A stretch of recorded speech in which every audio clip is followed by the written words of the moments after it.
مسند احمد کی حدیث نمبر ہے 7209۔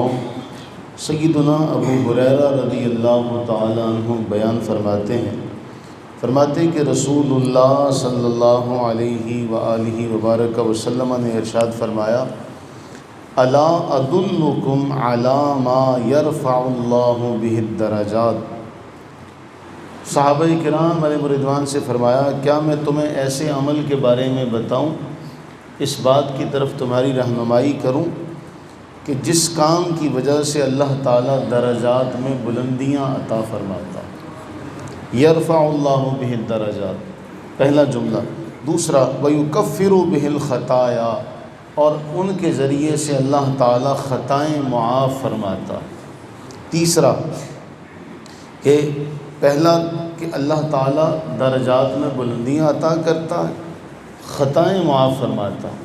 اس کے بعد جو عمل ہے، اللہ کے نبی علیہ السلام نے فرمایا، اسباغ الوضوء فی المکارہ، تنگی کے معاملات میں، مشکل کے معاملات میں وضو کو مکمل کرنا، اسباغ الوضوء۔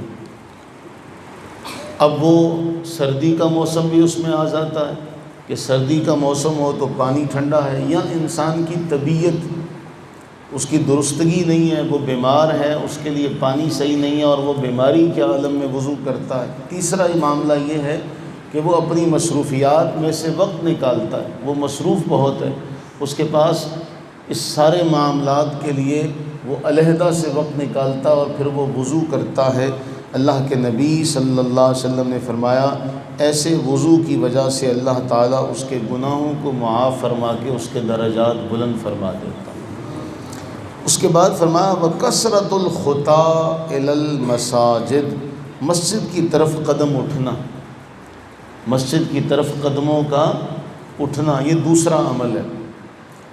انسان جب اللہ تعالیٰ کے گھر کی طرف چلنا شروع کرتا ہے، اس کے قدم اٹھتے ہیں تو اللہ تعالیٰ ہر قدم پر اس کا گناہ معاف فرماتے ہیں، اس کے درجات بلند فرماتے ہیں۔ تیسرا فرمایا، وَإِنْتِظَارُ الصَّلَاةِ بَعْدَ الصَّلَاةِ، ایک نماز کے بعد دوسری نماز کا انتظار کرنا۔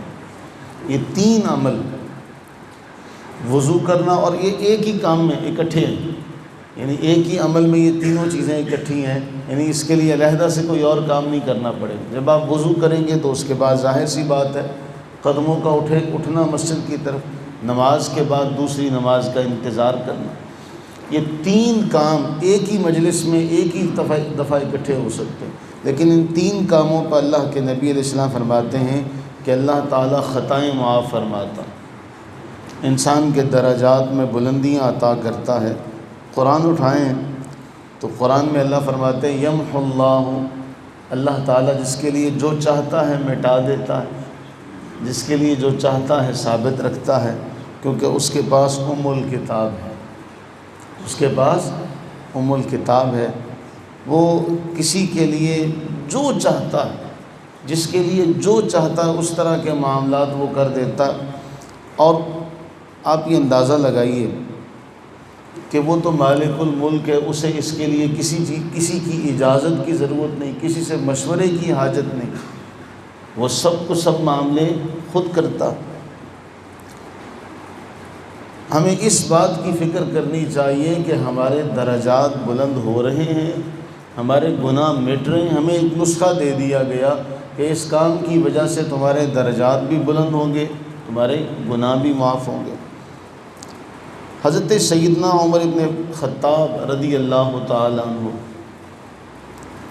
طواف کعبہ کرتے ہیں، اور طواف کعبہ کرتے ہوئے وہ اللہ سے یہ عرض کرتے ہیں کہ اے اللہ، اگر تو نے مجھے سعادت مندوں میں رکھا ہے، مجھے نیک بختوں میں رکھا ہے، تو مجھے ان میں برقرار رکھ، اور اگر تو نے مجھے سعادت مندوں میں نہیں رکھا، ان لوگوں میں رکھا ہے جو سعادت مند نہیں ہیں، تو اے باری تعالیٰ مجھے ان کی فہرست سے نکال دے، مجھے ان کی فہرست سے نکال کر مجھے سعادت مندوں میں لکھ دے۔